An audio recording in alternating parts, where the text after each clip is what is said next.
Olá, está no ar Direito em Foco, programa de debates, entrevistas e assuntos jurídicos relevantes.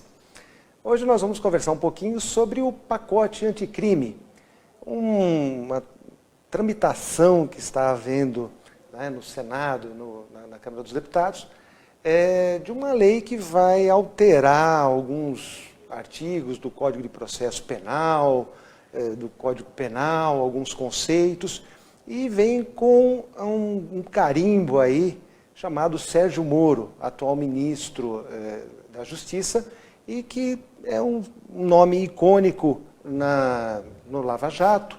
Foi um juiz proeminente, em que fez várias sentenças aí do conhecimento de todo mundo. Um ex-presidente sofreu aí o peso da sua caneta, foi chamado pelo atual presidente da República a ingressar no ministério, e uma das bandeiras desse ministério, do ministro Sérgio Moro, foi o pacote anticrime. E esse pacote anticrime tem como um dos seus objetivos diminuir a criminalidade. Então nós vamos conversar hoje um pouquinho para entender se de fato o pacote anticrime tem essa força. E para nos ajudar a entender esse assunto, nós temos hoje o prazer de ter aqui conosco a doutora Lilian Gasques, especialista em Direito Penal. A doutora Lilian é coordenadora da assistência judiciária da subseção da OAB aqui de São Caetano do Sul, vice-presidente da Comissão de Criminologia, aqui também da OAB de São Caetano, e advogado membro do PLAJAN, que é o Plantão de Assistência à Mulher Vítima de Violência Doméstica. Doutora Lilian Gasques, muito obrigado por ter aceito o nosso convite. E vamos já começar, porque o tema não vai caber no nosso programa, o tema é realmente muito complexo. E faço a pergunta que foi a nossa chamada. O pacote anticrime vai diminuir a criminalidade? Não. Será, na verdade, a meu ver, um encarceramento em massa. Né? Ele não vai diminuir a criminalidade. A criminalidade, aliás, ela não foi tratada nesse pacote. Né? Se prevê mudanças no Código Penal, no Código de Processo Penal, algumas leis, né? Na Lei de Execução Penal, inclusive, mas eu não acredito que isso vá diminuir a criminalidade. Uma das críticas que o pacote anticrime está tendo é de que ele não é um pacote anticrime, como o senhor mesmo falou. Exato. Aqui. Os críticos a esse pacote estão alegando de que é apenas um conjunto de leis de modificação legislativa. Exato. Algo para se chamar pacote anticrime deveria abranger outros aspectos educacionais, culturais, de ressocialização dos detentos. Esse pacote, por que a senhora reputa ele como fraco e nem do crime ou do anticrime? A senhora foi bem contundente na sua opinião, não é? Na verdade, eu tenho um posicionamento igual ao posicionamento da OAB, né? Eu não concordo com esse pacote, porque ele não visa diminuir a criminalidade, ele só visa o encarceramento em massa, tá? Nós vamos até falar sobre algumas propostas desse pacote, tá? Podemos dar alguns exemplos, doutora, fique à vontade. Exato. Na verdade, a legítima defesa, por exemplo, eles querem um alargamento da legítima defesa. O que é a legítima defesa? Nós temos ela no Código, ela é uma excludente de licitude, né? Então, assim, como nós não temos o público só para advogados, eu vou explicar exatamente como funciona. Okay. Você revida uma injusta agressão, ela é iminente ou logo após. Essa é a legítima defesa. O que se propõe o pacote? Um alargamento para a legítima defesa para, por exemplo, as pessoas, os profissionais, os policiais, no caso, se socorrerem disso. Como isso funcionaria na prática? Vou te mostrar o caso do Rio de Janeiro, por exemplo. O policial, ele se sente ameaçado, ele se sente com medo, o que ele faz? Ele reage, né? Ele reagindo, ele estaria se beneficiando, se socorrendo da legítima defesa. Mas veja, um policial, ele precisa ter um preparo, Ele não pode ter esse medo e revidar. Isso, a meu ver, vai ocorrer assim uma tragédia. Por quê? Quantas pessoas morrerão?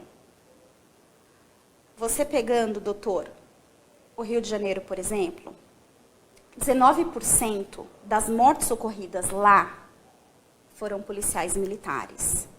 Não estou falando aqui mal de policial militar em hipótese alguma. Ele é o nosso primeiro garantidor, né? Ele chega aos locais primeiro, não é nada disso. Eu acho sim que nós temos um despreparo muito grande para colocar esse alargamento na legítima defesa, por exemplo. É que a justificativa no pacote, né, da inclusão do alargamento do conceito de legítima defesa é de que os agentes de segurança precisavam de um conceito um pouco mais abrangente para que eles pudessem se sentir mais seguros na sua atuação. Né? Então, o pacote anticrime, nesse caso, está olhando o crime violento e está querendo proteger os agentes de segurança. Uma das críticas, né, que se tem feito muito é o seguinte: o conceito de legítima defesa já estava consolidado no Brasil.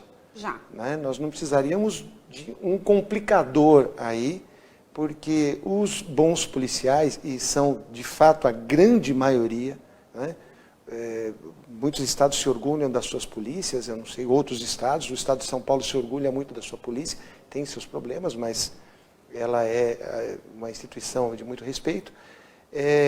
Mas eu acho que os policiais estavam seguros ao atuar e tendo o conceito lá do Código Penal de 1941, sem necessidade desse alargamento.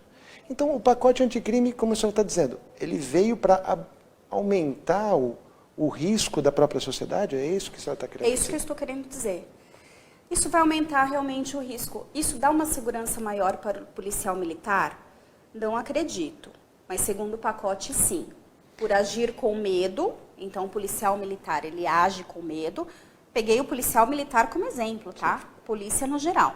Os agentes de segurança, né? O código, o pacote fala em agentes de segurança. Exatamente. Ele age e se socorre. Então, ao agir, ele já vai ter em mente que ele pode se socorrer disso. Uhum. Há também no projeto, nesse alargamento da legítima defesa, por exemplo, no caso do excesso. Ele agiu com excesso, ele poderá se beneficiar com o perdão judicial. Veja, e a nossa sociedade? Como será para as pessoas, para os populares? Então, um policial, um agente de segurança, ele se sente ameaçado, ele age. Como ficará a cabeça das pessoas comuns? Eu, você, então, quem assiste? Esse alargamento desse conceito de legítima defesa provavelmente vai fazer com que o policial tenha uma tranquilidade a mais para tomar determinadas atitudes que hoje talvez eles possam ser repreendidos. E é uma grande discussão se isso deve acontecer ou não, mas o pacote anticrime também avança em outros temas, não é? Questão de prescrição, por exemplo, que é um pouco mais abrangente. Não a prescrição, tanto quanto a legítima defesa, a meu ver, são as mais absurdas deste pacote, tá? Por que absurdo? O caso da prescrição, por exemplo. Vamos dizer que o nosso judiciário, ele é lento. Sim. Né? Nós não temos... Depende, né, doutora? Às vezes ele não é lento, né? Às vezes a gente se surpreende com uma rapidez. Assim, salvos algumas exceções. Algumas exceções, né? Mas geralmente ele é muito lento. Sim, infelizmente. Nós temos, no Tribunal de Justiça de São Paulo, por exemplo, dos recursos para as nossas instâncias superiores, 90% são cíveis, 10% criminal. O que acontece? A prescrição ela vai prejudicar muito o réu. De que forma? O sistema já não anda.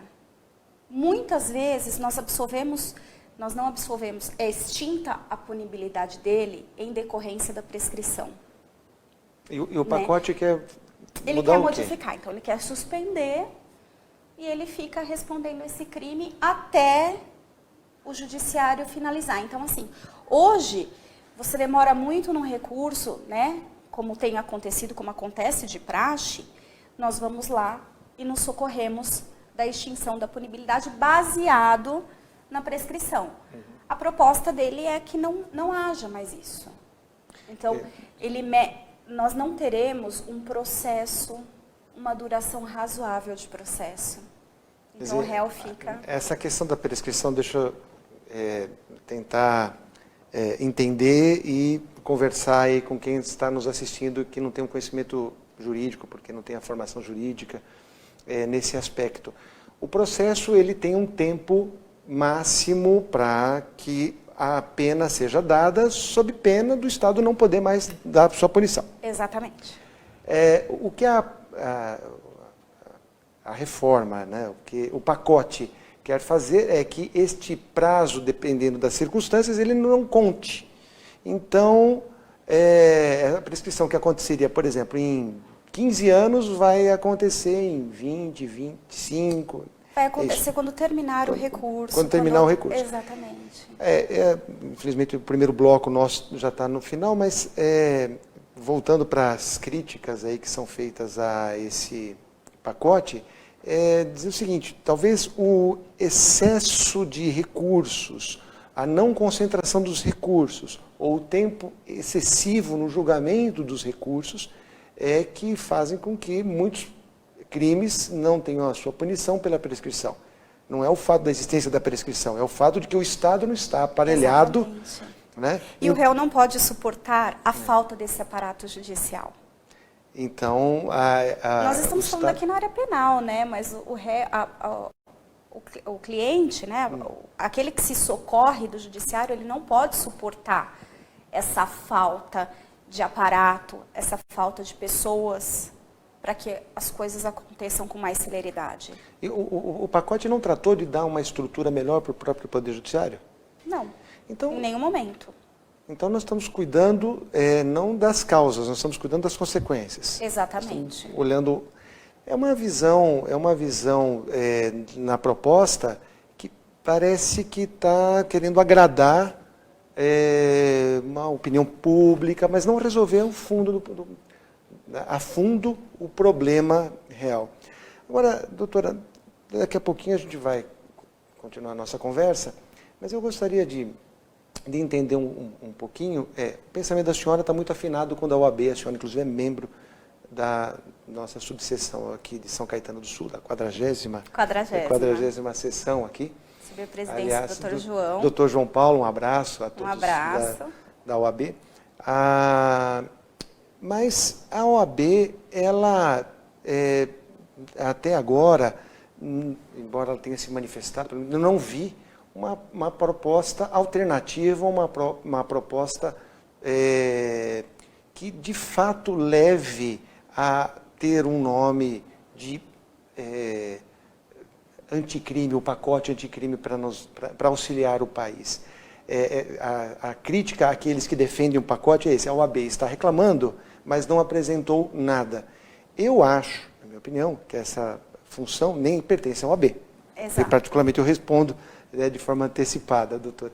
Mas no segundo bloco nós vamos conversar um pouquinho sobre o que seriam essas propostas, porque a OAB, embora não tenha apresentado, pelo menos eu não vi uma proposta formal, eu acho que todos os advogados, todos os membros da OAB, todos aqueles que militam no direito, têm algumas propostas que talvez tenham um reflexo anticrime um pouquinho melhor.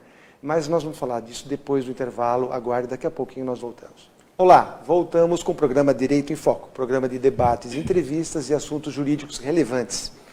No primeiro bloco, nós conversamos com a doutora Lilian Gasques sobre o pacote anticrime.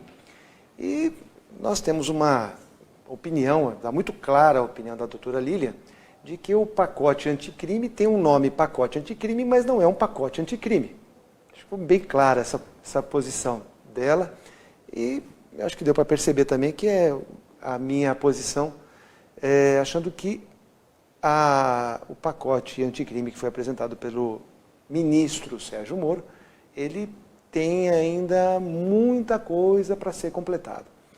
Agora, Esse pacote, feita por um ex-juiz de direito, pelo ministro da Justiça, parece que tem um pouco a cara de quem escreveu, de quem foi o idealizador. Parece, doutora Lilian, que ele dá, em alguns aspectos, um poder um pouquinho maior ou muito maior aos juízes. Dá um poder discricionário onde não tinha. Explica um pouquinho aqui para nós aqui do Direito em Foco o que é esse aumento de poder para os juízes. O que acontece? Há um tópico neste pacote que fala sobre a discricionariedade aos juízes. Tá? Eu vou dar um exemplo, acho que fica um pouquinho melhor para quem nos assiste. Ótimo. Veja bem, nós temos uma condenação e a pessoa foi condenada por um roubo, vamos colocar 5 anos. Vai ficar na mão do juiz e não mais na lei de execuções penais? O quê? Quando que ele vai progredir de regime? Né? Porque atualmente tem uma tabelinha. Nós temos uma tabela. A tabela de 1/6, crimes não hediondos. Então, cumprir 1/6 progride, cumprir 1/6 progride. Para crimes hediondos equiparados, 2/5 se ele for réu primário, 3/5 se ele for reincidente.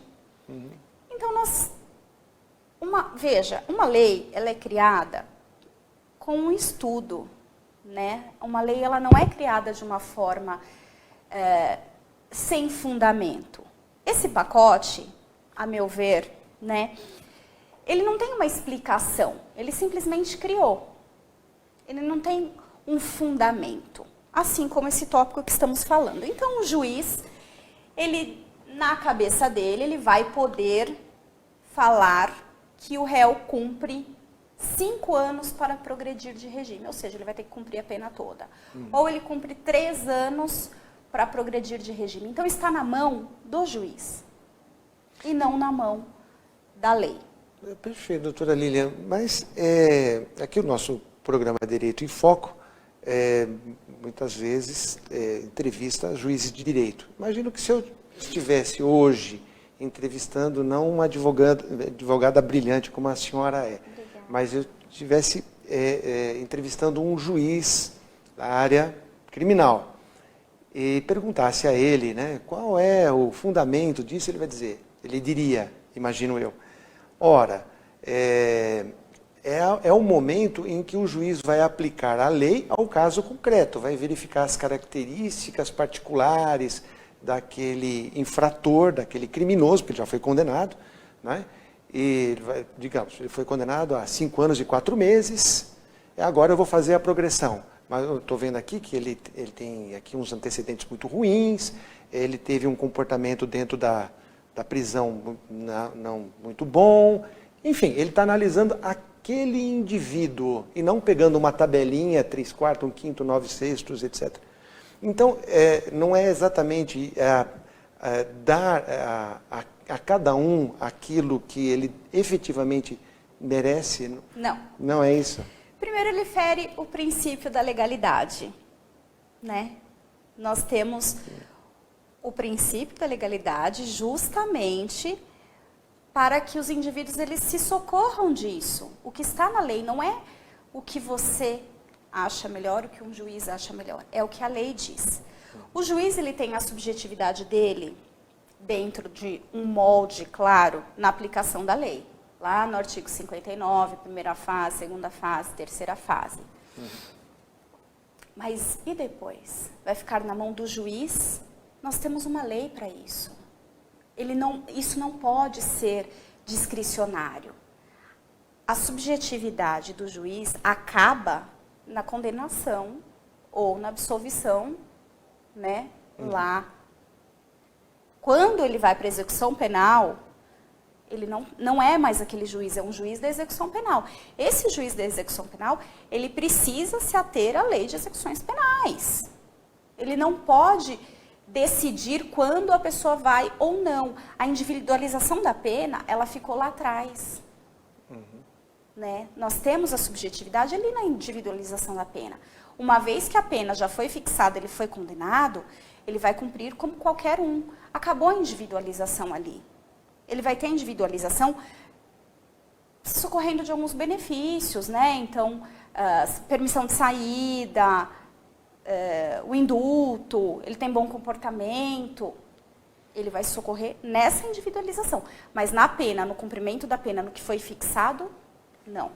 Entendo. Agora, doutora, esses exemplos que a gente teve aqui sobre a questão da prescrição, essa questão da execução, passar por uma decisão exclusiva do juiz, né, da execução, isso não fará com que o número de encarcerados aumente, e o Brasil é um dos recordistas mundiais, né, em número de encarcerados. Me parece que é a segunda maior população carcerária do mundo, do Brasil. Seria essa a consequência? Seria. Veja bem, doutor, hoje nós temos perto de 800 mil presos. Vamos colocar que quase 50% dele, ou 50% deles, são presos provisórios. Né? Não são presos que estão cumprindo definitivos. A pena definitiva. Eu acho que nós vamos encarcerar muito mais num local que nós não temos estrutura. Nós não temos estrutura. O preso, ele não ressocializa. Né? O Estado, ele não tem os recursos ou não olha para o réu de uma maneira um pouco mais humana e mais solidária. Então, com esse pacote, eu vejo legítima defesa, a pena de multa, por exemplo, a discricionariedade. Como é que fica? Você vai encarcerar, encarcerar, encarcerar. E note, quem são os encarcerados? Há uma pesquisa no CNJ, o Conselho Nacional de Justiça. Exatamente. Né? Não sei se 2016 ou 2017, salvo engano. Desses encarcerados, 61% são analfabetos ou não cumpriram o ensino fundamental. 64% são negros. Nem todos, doutor, têm acesso à justiça como deveria. Né? Nem todos conseguem ter um advogado. A gente sabe que muitas vezes um advogado, eu faço parte, inclusive, da defensoria, né? A gente procura fazer o melhor, mas muitas vezes esse problema, às vezes interno, ele fica desassistido em alguns momentos.